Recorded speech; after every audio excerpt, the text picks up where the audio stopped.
If you'd like to hear my Make 9 for 2025, stay tuned. My name is Cynthia and you're watching Mountain Accent Sewing. And you may be wondering why I'm sitting out on my porch. But my husband's making too much noise in the house. Today it is snowing here, and so a lot of us got off work early, and I'll insert a little clip from my drive home. It was a little slick in some places. I did pass some wrecks, but I made it home safe and sound, and I want to film my Make 9 for you. I am wearing a homemade toaster sweater, and this is just sweatshirting from a Walmart bundle, and a scarf that I made on a loom knit. I don't know how to knit with knitting needles, but I made this beautiful scarf with a loom, and I do have a matching hat, but it's a little bit tight on my head, and sometimes I get made fun of when I wear it, but I really like it. But I want to sit outside and do my Make 9, and I'm going to insert my grid either here or here. And it was difficult coming up with 9 items. I kept replacing some and putting others in, and then I finally settled on 9. And I'm doing it a little bit different this year. I had some different goals in mind. I wanted to have not only pattern companies that I've never tried before, I also wanted to try some big 4 patterns, and also include some just simple, easy patterns and some knit patterns using jersey. I don't like that. When I was planning my Make 9 2025, I went through my patterns to see what I had in my stash, and then I also ordered a couple of patterns that I'd like to try. And then I sat down and decided what I wanted to make, and that was a tough decision, narrowing it down to 9. I tend to think of my Make 9 more as a guide for when I feel like I'm in a sewing slump. Then I can go to my Make 9 and look at the list and pick a pattern and have a plan of something that I do want to make, and it just helps me get back into my sewing groove. And I also wanted to include a couple of big 4 patterns this year.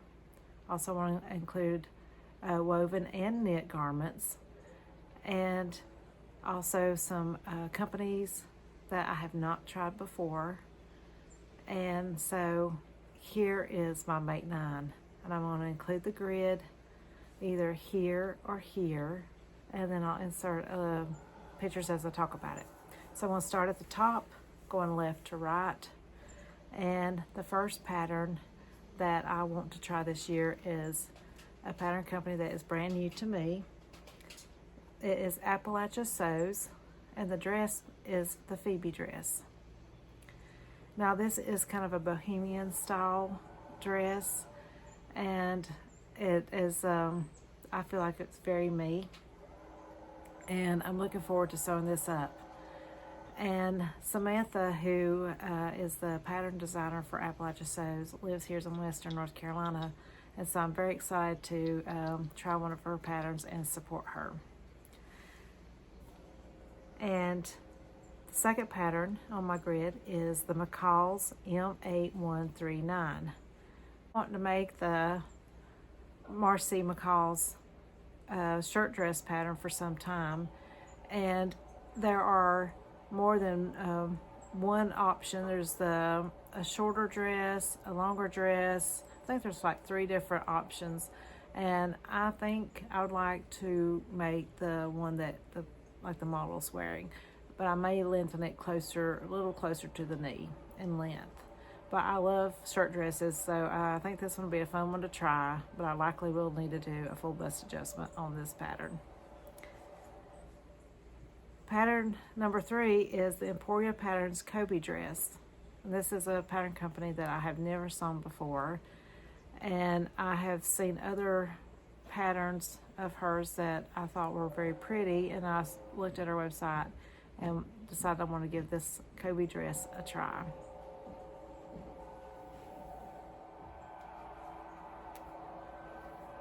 Row 2, the first pattern in row 2 is the Atelier Jupe Este blouse. And this is also a pattern that I've had for some time and I've wanted to make it and hope to get it made in 2024, and it didn't happen. And I actually have a couple of different fabrics in my stash that I would like to make an Este blouse with. And one of them is a white shirting material that I got from, I think, from Beyond the Pink Door in the Pink box. You may recall it had a little bit of a lurex thread in it, and then I also have one that an Indian block print that I got from the Dahlia Sewciety, and I think it would also make a beautiful Este blouse.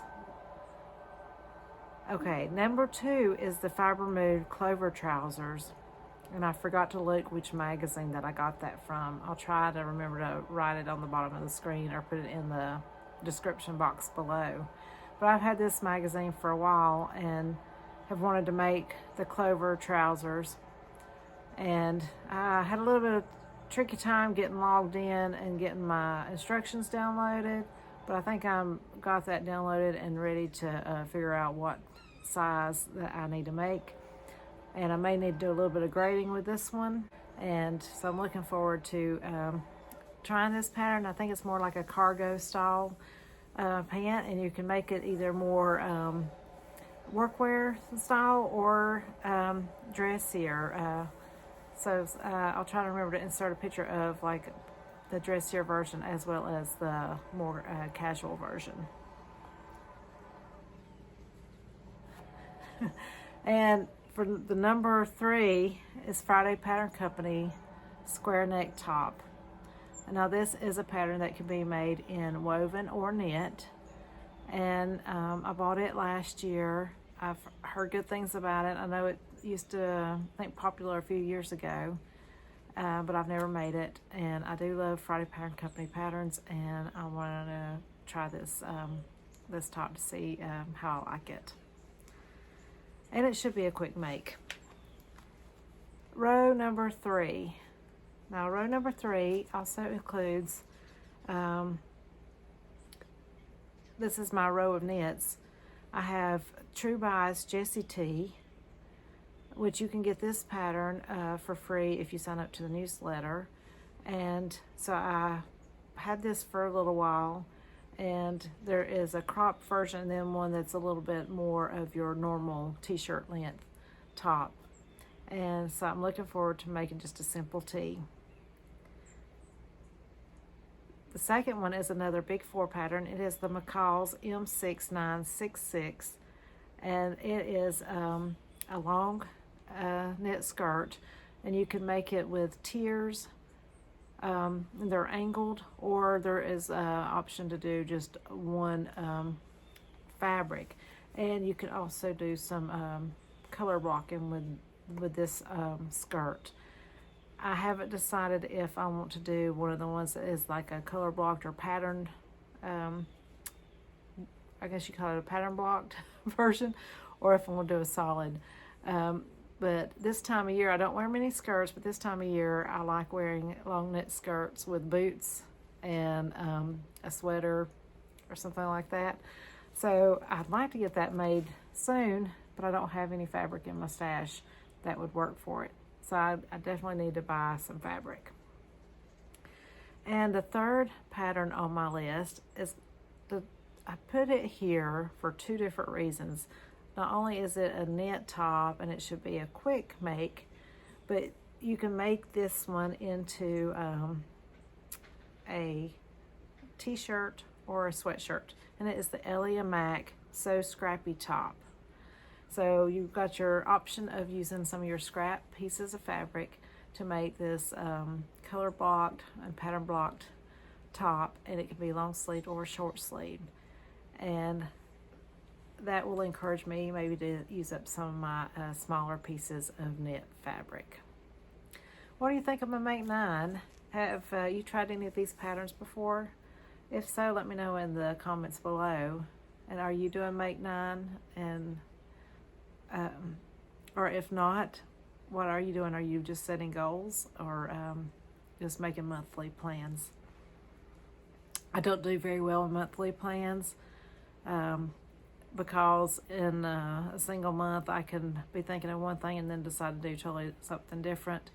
And so I find that Make 9 is more obtainable for me because it still is one of those things that, oh, I can make any of these items at any time during the year, regardless of what month I decide to make it in.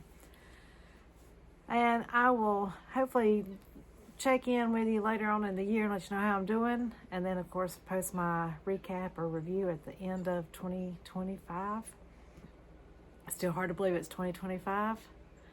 I hope you're having a great day, and I look forward to reading your comments. And if you don't subscribe to my channel, I'd love it if you would subscribe to my channel and follow me. Thank you again for watching. Bye.